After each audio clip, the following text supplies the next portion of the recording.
The first thing people notice about the University of Connecticut School of Law is our beautiful Gothic campus. Because we have many buildings, we have wonderful indoor and outdoor spaces, giving us the feel of a small liberal arts college.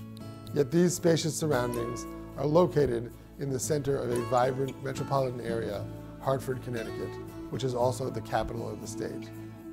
This location provides our students with exciting opportunities for access to the state legislature, the state courts, both the Supreme Court and the appellate courts, the governor's office, and the Attorney General's office, and all the things you'd expect at the seat of government.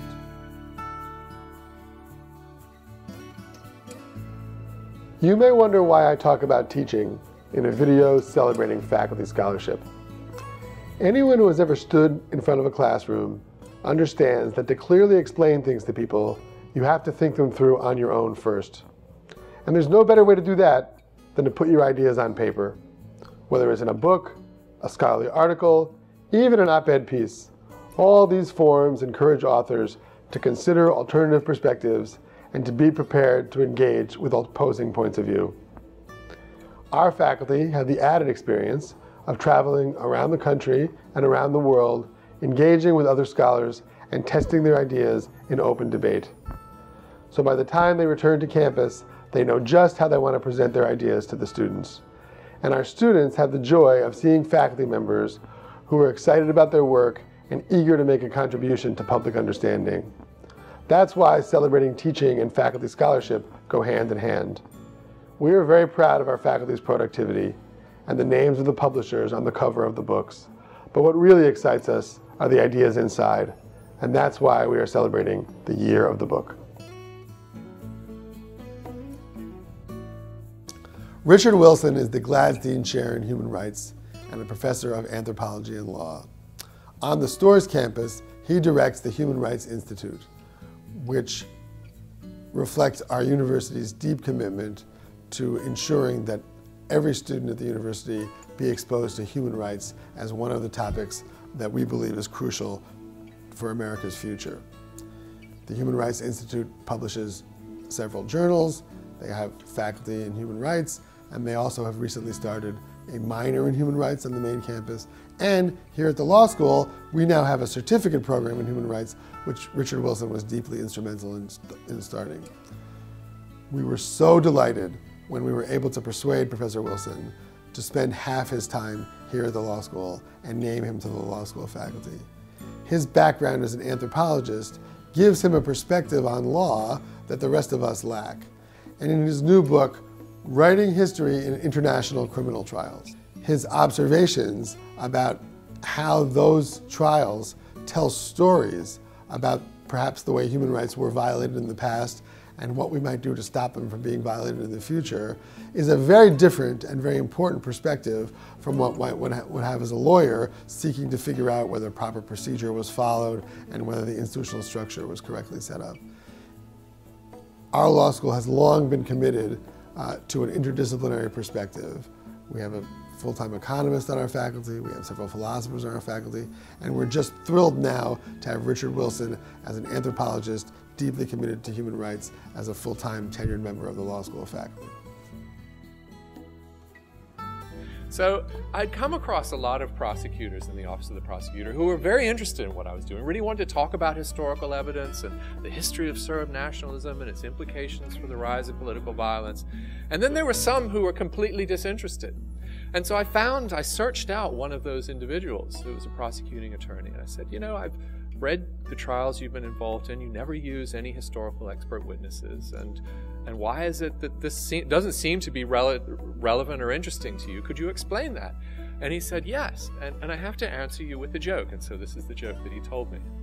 He said, so a CNN reporter is in Bosnia, and it's 1993.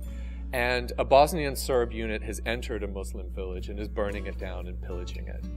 And the reporter goes up to this paramilitary who's pillaging the village and says, what are you doing? And he says, well, I'm just burning down these Muslim homes and stealing their stuff, and then we're going to move on to the next village.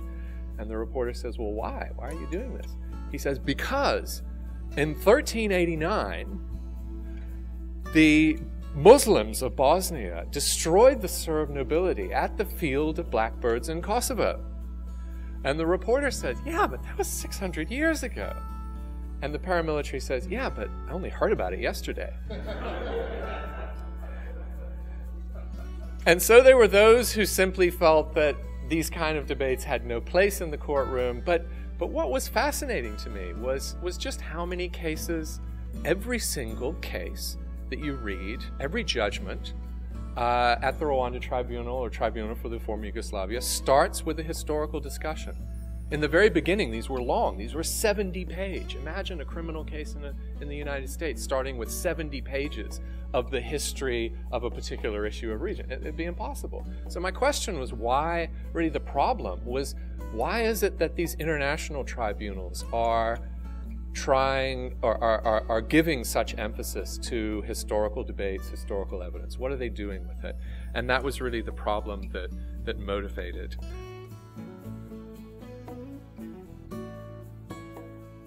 We'll leave it to the specialists here to respond to the intricacies of your procedural arguments, Richard.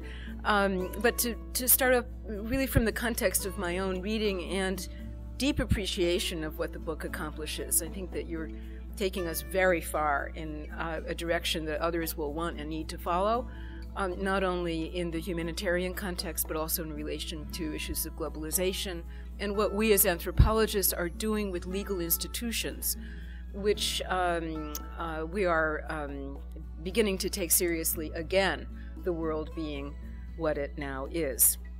So I thought I would start just with a few words about, as I said, about the context in which Richard's book, I think, will be read within anthropology, also related to the content of the book, in that particularly where the question of the evidentiary admissibility of history relates to the question of whether there is a people or not, is also simultaneously an anthropological question about which anthropology, meanwhile, has changed its mind a great deal over recent years. So there's a way in which the book's art meets life in ways expected and unexpected, perhaps. So the older anthropological concept of culture as normative community, that classic formulation that mandated important socio-legal studies across the disciplines, has been in recent years thoroughly reworked under the pressures of contemporary circumstances. Sovereignty, redress, humanitarian relief, the emergencies of security have in a sense broken our traditional assurance within the discipline that law speaks for culture, or that it speaks from or to society in any way that we can take for granted. So one of the developments that I hope to be able to sketch for you from my side of that disciplinary conversation between anthropology and law is to share some sense of the current work that is working that break between the way legal institutions work and the way everyday life unfolds for their constituents. So sovereignty, redress, humanitarian relief are now major themes, underscoring also the range of ways, the bases in which people are basing their own sovereignty claims to be a people. And that is on the other side of this conversation.